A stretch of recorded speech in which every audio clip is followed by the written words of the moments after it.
விடுதலை பார்ட் 2 அருமையாக எடுத்திருக்காங்க. இதை ஷார்ட் அண்ட் ஸ்வீட்டாக சொல்லணும்னா எப்படின்னா, இன்றைய காலத்து இளைஞர்கள் தயவு செஞ்சு வந்து இந்த படத்தை பார்க்கணும் அப்படின்றத வந்து நானே கேட்டுக்கிறேன். ஏன்னா இன்றைய காலத்து இளைஞர்கள் வந்து பார்த்தீங்கன்னா ஒரு அரசியல் தெளிவு இல்லாமல், அரசியல் புரிதல் இல்லாமல் இருக்கிறோம். ஃபார் எக்ஸாம்பிள் ஒன்றும் இல்லை, இன்னைக்கு நம்ம வந்து டேய் நீ படிக்கிறியா, அதுக்கு காரணம் நான் தான் சொல்லி பாருங்களேன். இந்த கட்சியை நான் என்ன தெரியுமா கேட்பான், நீ என்ன படிக்க வச்சியா? எங்கள் அம்மா அப்பா சம்பாதிக்கிறாங்க, எங்கள் அம்மா அப்பா ஃபீஸ் கட்டுறாங்க, நான் ஸ்கூலுக்கு போகிறேன், காலேஜுக்கு போகிறேன், நான் படித்தேன், நீ என்ன செஞ்ச அப்படின்னு கேட்குறது தான் இன்றைய காலத்து இளைஞர்கள். பட் அதுக்கு பேக்ரவுண்டுன்னு ஒன்று இருக்குது. ஒரு 20 வருஷம் முன்னாடி, ஒரு 50 வருஷத்துக்கு முன்னாடி என்ன ஆச்சு, அதே இளைஞன்கிட்ட நம்ம கேட்கணும், டேய் உங்கள் அம்மா அப்பா படிச்சிருக்காங்களான்னு கேட்கணும், உங்கள் தாத்தா பாட்டி படிச்சிருக்காங்களான்னு கேட்கணும். ஆன்சர் இருக்காது. பட் அதுதான் உண்மை. ஒரு 50-60 வருஷத்துக்கு முன்னாடி எல்லாராலையும் படிக்க முடிஞ்சிச்சா அப்படின்னா கிடையாது. எல்லாராலையும் ட்ரெஸ்ஸு போட முடிஞ்சிச்சானா கிடையாது. எல்லாராலையும் துண்டை எடுத்து தோல் மேலே போட முடியுமானா கிடையாது. எங்க இடுப்பில் தான் கட்டணும், குனிஞ்சி தான் நடக்கணும். இதெல்லாம் எப்போ இருந்துச்சு? ஒரு 70-60 வருஷத்துக்கு முன்னாடி. இதெல்லாம் வந்து அழித்தது யார் அப்படின்றத வந்து அழகா தெளிவாக சொல்லியிருக்கிறாங்க. அதுதான் உண்மை. பல போராளிகளோ, பல தியாகிகளோ, பல தலைவர்களோ இந்த நாட்டில் இல்லைன்னா இன்னுமே நம்மளாம் அடிமையாக தான் இருந்திருப்போம் அப்படின்ற கதையாக அருமையாக எடுத்துகிட்டு போயிருக்காங்க. ஒன்றும் இல்லை, ஒரே ஒரு லைன் அதில் வரும், இன்னைக்கு நம்ம படிச்சுட்டு இருக்கிறோம்னா அதுக்கு பல பேர் தண்டவாளத்தில் தலையை வச்சுட்டு படுத்தனால தான் அப்படின்றது என்ன மீன் பண்ணுறாங்க. பல தலைவர்கள் அவங்க உயிர் தியாகத்தையும் பண்ணியிருக்காங்க, இன்னைக்கு நம்ம சந்தோஷமா இருக்கிறதுக்கு அப்படின்றத மீன் பண்ணியிருக்காங்க. லாஸ்ட்ல வந்து போற போக்கில் வந்து ஒரு டைலாக் வந்துடும், தத்துவம் இல்லாத தலைவர்களை தேர்ந்தெடுக்காதீங்க. அந்த தத்துவத்துக்கும் தலைவர்களுக்கும் லிங்க் பண்ணி பேசியிருப்பாங்க. அது என்னோட பாயிண்ட் ஆஃப் வியூவில் அவர் யாரை பற்றி பேசுகிறாருன்னு பார்த்தீங்கன்னா விஜயை பற்றி தான் கண்டிப்பாக இருக்கும். ஏன்னா நம்மளுக்கு தத்துவமும் இல்லை, கொள்கைகளும் கிடையாது. என்னத்துக்கு அரசியல் வந்திருக்கிறோம் நமக்கும் தெரியாது. என்னத்துக்கு அரசியல் வந்திருக்கிறோம்னா, நம்ம சினிமாவில் ஒரு ஹீரோ, நம்மளுக்கு பின்னாடி ஒரு ஹியூஜ் ஃபேன் பேஸ் இருக்குது, நம்ம வந்து 2026 சிஎம் ஆகணும். இது தத்துவமா? இது கொள்கையா? இது ஒரு தலைவரோட இதா? ஒன்றுமே கிடையாது. அதை தான் வந்து அழகாக போட்டு உடைச்சிருக்காங்க. இளைஞர்கள் தத்துவம் இருக்கிற தலைவர்களை தேர்ந்தெடுங்க, தத்துவம் இல்லாத தலைவர்களை தேர்ந்தெடுக்காதீங்க அப்படின்ற பாயிண்ட் ஆஃப் வியூவில் ட்ராவல் பண்ணி போயிருக்காரு. இதில் வந்து வெற்றிமாறன் சார் அங்கே வந்து விஜய் பின்னாடி போவாதீங்கன்னு சொல்லலை, நான் என்னோட பாயிண்ட் ஆஃப் வியூவை சொல்கிறேன், வேற எதுவும் கிடையாது. அருமையாக எடுத்துகிட்டு போயிருக்காங்க படம். ஃபர்ஸ்ட் ஆஃப் வந்து பார்த்தீங்கன்னா உங்களுக்கு ஃபாஸ்ட் என்கேஜ்டுங்க. ஃபுல்லாகவே வந்து விஜய் சேதுபதியோட போராட்ட வாழ்க்கை, அவர் எப்படி இந்த போராட்டத்துக்குள்ளே வந்தார், எப்படி இப்படி ஒரு தலைவர் ஆனார் அப்படின்றத வந்து ஃபர்ஸ்ட் ஹாஃபில் எடுக்கிறாங்க. செகண்ட் ஹாஃப் வந்து பார்த்தீங்கன்னா ஃபுல்லாக அந்த இன்டெப்த் ஸ்டோரிஸ் போயிடுறாங்க. ஆனால் கொஞ்சம் லேகிங்காக இருக்குது செகண்ட் ஹாஃப். ஏன் அந்த லேகிங்ன்றதையும் நானும் சொல்லிக்கிறேன். இந்த கருத்து படங்கள்லாம் நான் நிறையா பார்ப்பேன். எனக்கே வந்து கொஞ்ச நேரத்தில் அது போர் அடித்த மாதிரி ஆயிடுச்சு. ஏன்னா 100 வருஷத்து வரலாறு ஒரு 3 ஹவரில் நம்ம தலைக்குள்ளே போட்டு புதைச்சிருக்காங்க. ஸோ கொஞ்சம் டிராகிங் மாதிரி தெரியும். பட் எல்லா ஸ்டோரிஸும் அது வந்து கிளை கதைகள் மாதிரி நிறைய எடுத்துகிட்டு போயிருக்காங்க. எல்லா கிளை கதைகளும் அருமையாக இருக்குது. அந்த காலத்து போராட்டங்களை வந்து மிக தெளிவாக சொல்லியிருக்காங்க. சூப்பராக இருக்குது படம். ஒன் டைம் வாட்சபிள், நல்லா இருக்குது. நான் இன்னொன்று என்னென்னா, அந்த ஸ்டார்டிங்கில் வந்து ஒரு ஃபைட் சீன் வரும். கருப்பன்றவர் வந்து ஒரு சண்டை போடுவார். அந்த காலத்தில் விஜய் சேதுபதி அதை பார்த்துட்டு தான் வந்து ஒரு போராளியாகவே ஆகியிருப்பார். அந்த ஃபைட் சீன்லாம் அருமையாக எடுத்துருவாங்க. அப்போ வந்து அந்த ஜாதிய ரீதிகளில் வந்து பாகுபாடுகளும், ஜாதி ரீதியில் வந்து அடிமைகளும் அந்த காலத்தில் இருந்திருக்கும். அதை எதிர்த்து ஒருத்தர் போராட்ட குணத்தோடு சண்டை போட்டுருப்பாரு. அந்த ஃபைட் சீன் அருமையாக எடுத்திருக்காங்க. சினிமாட்டோகிராஃபி எக்ஸலண்ட்டுங்க. வெற்றிமாறன் சாரா அதில் நம்ம எதனா பேச முடியுமா? அவரோட வே ஆஃப் சினிமாட்டோகிராஃபி சூப்பராக எடுத்திருக்காரு. எப்படி அந்த கேமரா ஆங்கிளை எங்கே வைக்கணும் எல்லாமே வந்து அருமையாக எடுத்திருக்காங்க. இளையராஜா சார் அருமையாக பண்ணியிருக்காரு. இப்போ ஒரு பாட்டு வந்து யூடியூப்ல ட்ரெண்டிங் ஆகிட்டு இருக்கு, இளையராஜா சார் போட்ட பாட்டுன்னு, ஸ்ரீகாந்த். அதை வச்சு செஞ்சுட்டு இருக்காங்க. ஆனால் இதோட பேக்ரவுண்ட் மியூசிக்லாம் வந்து பார்த்தீங்கன்னா உங்களுக்கு அருமையாக எடுத்திருக்காரு. இளையராஜா சாரால் மட்டும்தான் இந்த மாதிரி கதைகள்லாம் வந்து பேக்ரவுண்ட் மியூசிக் போட முடியும், வேற யாராலையும் போட முடியாது. அருமையாக போட்டிருக்காரு. Hats off to the entire team. ஏன்னா ஏங்க வெற்றிமாறன் சார் நடிச்சா ஒரு பொல்லாதவன் அசால்ட்டாக கொடுத்துடலாம். 100 கிலோ கஞ்சா இல்லை, ஒரு 1000 கிலோ கஞ்சா கூட இறக்கி அவரால் படம் தர முடியும், அவரால் அதுக்கேற்ற கதையை எழுத முடியும். ஆனால் வெற்றிமாறன் சார் அந்த மாதிரி கதைக்களத்தை சூஸும் பண்ண மாட்டார். ஏன்னா இளைஞர்களுக்கும் இந்த மக்களுக்கும் நம்ம படம் மூலியமா எதனா கருத்து சொல்லணும் அப்படின்னு நினைக்கிற ஒரு வெற்றிமாறன் சார். இந்த மாதிரி டிரெக்டரை வந்து நான் உண்மையாலே அப்ரிஷியேட் பண்ணுறேன். பிகாஸ் அந்த மாதிரி டிரெக்டர்ஸ் நம்ம இப்போத்தி யங்ஸ்டர்ஸ்க்கு தேவைன்றேன். அதை விட்டுட்டு நான் விட்டா வந்து 2000 கிலோ கஞ்சா, விட்டா ஒரு 1000 AK-47, 1000 பீரிங்கன்னு வச்சு கொலை பண்ணுவேன், வெட்டுவேன். அந்த மாதிரி டிரெக்டர்ஸ் கொஞ்சம் பார்த்து இந்த மாதிரியும் அப்பப்போ எடுங்க அப்படின்னு நினைக்கிறேன். மற்றபடி படம் சூப்பர், நல்லா கன்வே பண்ணியிருக்காங்க. லாஸ்ட்டில் என்ன பார்த்தீங்கன்னா உங்களுக்கு வந்து ஒரு கிளைமேக்ஸ் ட்விஸ்ட்டுன்னு வச்சிருக்கலாம், அதை மிஸ் பண்ணிட்டாரோன்னு தோணுது. ஏன்னா சூரியம் லாஸ்ட்டில் ஒன்றும் பண்ணல. நான் நிறையா சூரிய கிட்ட இருந்து எக்ஸ்பெக்ட் பண்ணேன். சூரியம் லாஸ்ட்டில் ஒன்றும் பண்ணாமல் விட்டு போய்ட்டுறாரு. விஜய் சேதுபதிக்கும் லாஸ்ட்டில் வந்து ஒரு அது நீங்கள் உள்ளே போய் பார்த்துக்கோங்க. மற்றபடி படம் நல்லா இருக்கு. நான் கதையை சொல்லிட்டேன்னா நல்லா இருக்காது. எல்லாம் போய் பாருங்க, நல்லா இருக்கு. 10க்கு 8.5 கொடுக்கலாம். இன்னொன்று என்னன்னா, அந்த டியூரேஷனை மட்டும் 3 hours 10 கிட்ட போகுதுன்னு நினைக்கிறேன். அதை கொஞ்சம் ஷார்ட் பண்ணி ஒரு 2.5 hours முடிச்சிருந்தாங்கன்னா இனிமே நல்லா இருக்கும். அதை கட் பண்ற ஆப்பர்ச்சுனிட்டியும் அவங்களுக்கு இருக்கு. கட் பண்ணி இருக்கலாம். நல்லா இருக்கு, நல்லா இருக்கு, சூப்பரா இருக்கு. ஆக்சுவலி நீங்க தான் கேள்வி கேட்டீங்க. விஜய் சார் இதை பத்தி தான் பேசுறாங்கன்னு. அவர் கொள்கை கோட்பாடுகளை அறிவிச்சிட்டாரு. அது தெளிவா சொல்லியிருக்காங்க. அதாவது நம்மளோட கொள்கைகளையும் கோட்பாடுகளையும் மக்களுக்குள்ள புகுத்தாம நான் ஒரு தலைவனா நான் போயிட்டேன், இந்த கட்சியை வந்து மேல எழும்புறது கஷ்டம் அப்படிங்கிற மாதிரி சொல்லியிருப்பாங்க. அந்த இடத்துல அவர் தெளிவா சொல்லியிருப்பாரு. கொள்கைகளும் கோட்பாடுகளும் இல்லாத கட்சிகளுக்கு மட்டும்தான் தலைவன்கிற ஒரு ஆள் வேணும். ஏன்னா ரசிகர்களை மட்டும்தான் உருவாக்கி வச்சிருப்பாங்க. நான் நீன்னு அடிச்சுப்பாங்க, அவ்வளவுதான். ஆனா இது எல்லாத்தையுமே உருவாக்கிட்டு போற நான் வந்து பயப்பட தேவையில்லைன்னு இருப்பாரு. போதுமா?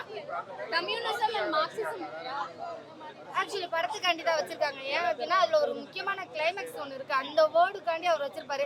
இந்த ஒரு வேர்டு மட்டும் இல்ல, இன்னொரு விஷயம் கேட்கிறேன்.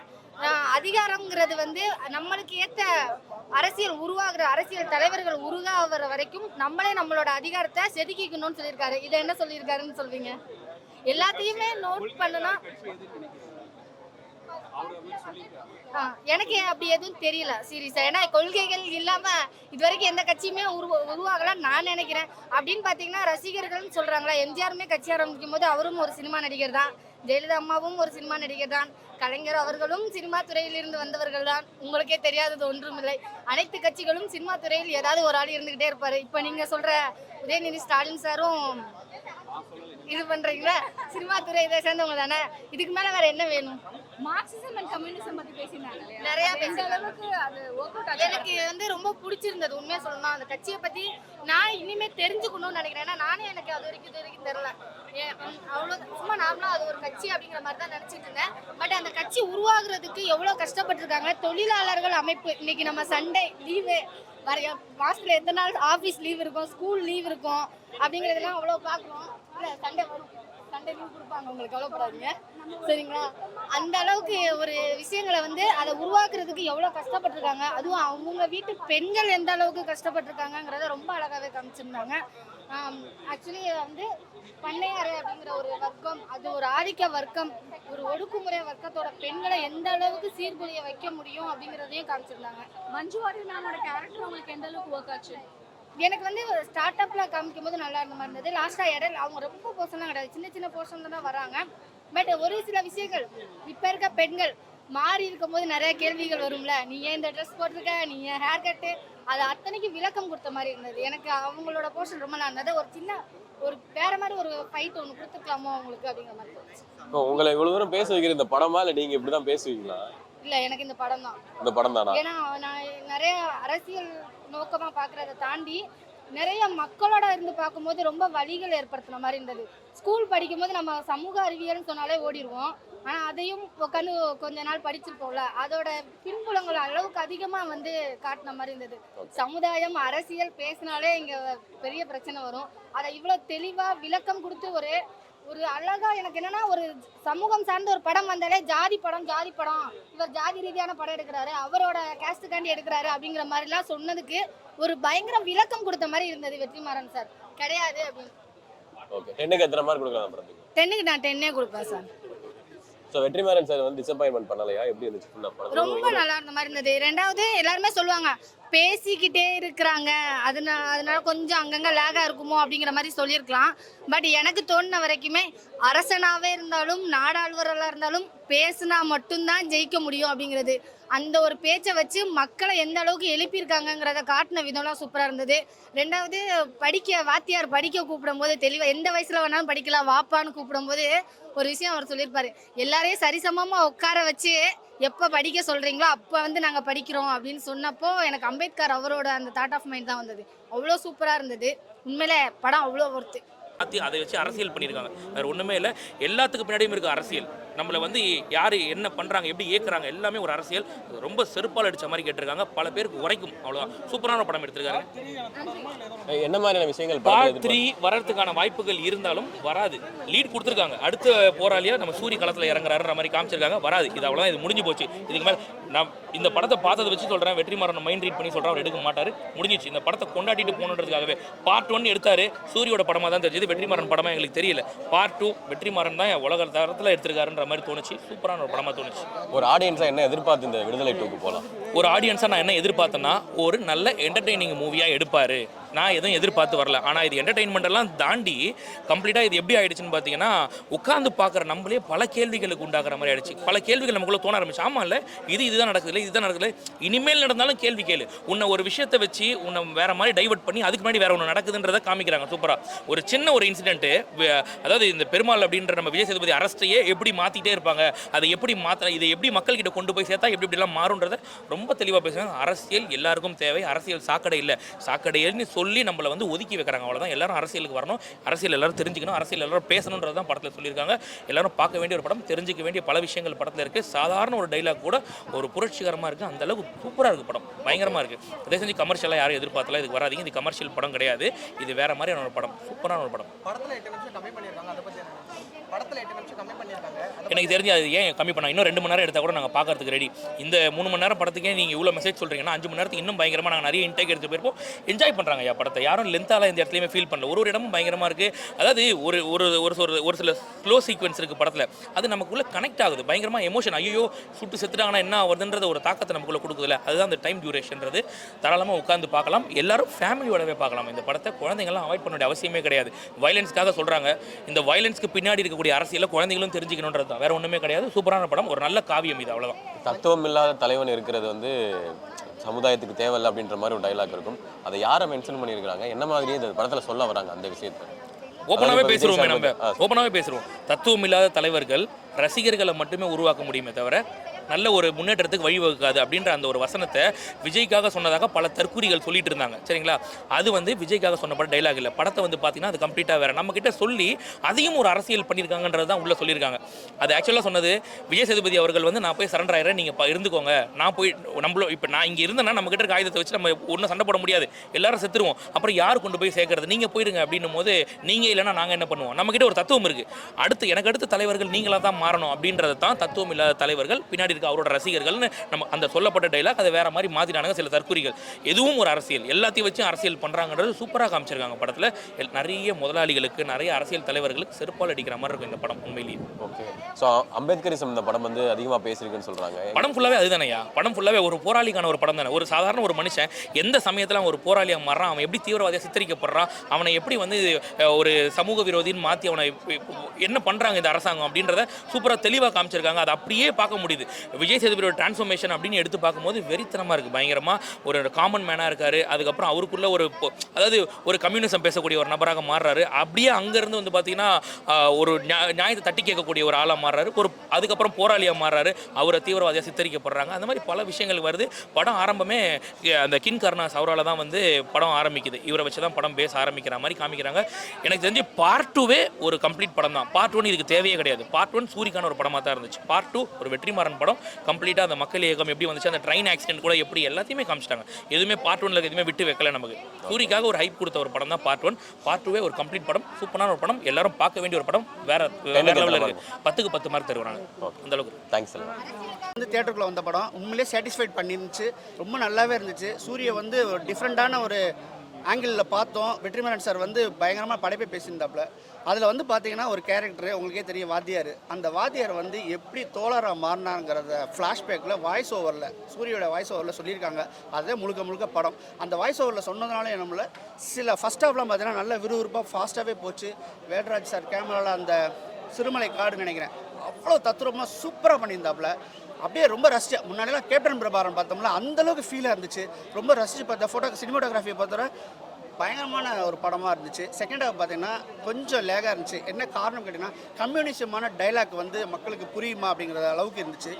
அதாவது என்னென்னா நம்ம போட்டுக்க சட்டையும் சரி நம்ம போட்டுக்க செருப்பும் சரி நீங்கள் சாதாரணமாக போடலடா. அந்த சுதந்திரமே வந்து பார்த்தீங்கன்னா பல பேரோட ரத்தத்துக்கு பின்னாடி வந்த சுதந்திரங்கிறத ஆணித்தரமாக விஜய் சேதுபதி வாயில் அடித்து சொன்னது வந்து பெரிய ப்ளஸ் பாயிண்டாக அமைஞ்சிச்சு படத்துக்கு. அதனால செகண்ட் ஹாஃப் பார்த்தீங்கன்னா டைலாக்காக பேசிகிட்டு இருக்கிறதுனால கொஞ்சம் லேகாக இருக்கும். ஃபர்ஸ்ட் ஹாஃபில் பார்த்தீங்கன்னா கிஷோர் வந்து பார்த்தீங்கன்னா அவரோட டைலாக்னு சரி அவருடைய மேனரிசம் ஆக்டிங்லாம் பிரித்து மெஞ்சிருக்காப்ல. ஏன்னா இந்த படம் வந்து விஜய் சேதுபதி படமா கிஷோர் படமா இருந்துச்சு. ஏன்னா கிஷோர் வந்து வாத்தியாருக்கு வாத்தியாராக இருந்ததுனால இந்த படம் யார் படம் விஜய் சேதுபதி படமா கிஷோர் படமான்னு சொல்கிற அளவுக்கு ஆக்டிங் பண்ணியிருந்தாப்புல. அவருடைய மர்டருக்கு அப்புறம் வந்து பார்த்தீங்கன்னா இவர் வந்து விஸ்வரூபம் எடுத்துடுறாப்புல. அப்படியே டிரான்ஸ்ஃபர்மேஷனே மாறுது. அவருடைய தத்துவத்திலையும் மாறி வேற லெவலில் பண்ணிடுறாப்புல. படம் ஒன் டைம் கண்டிப்பாக பார்க்கலாம்.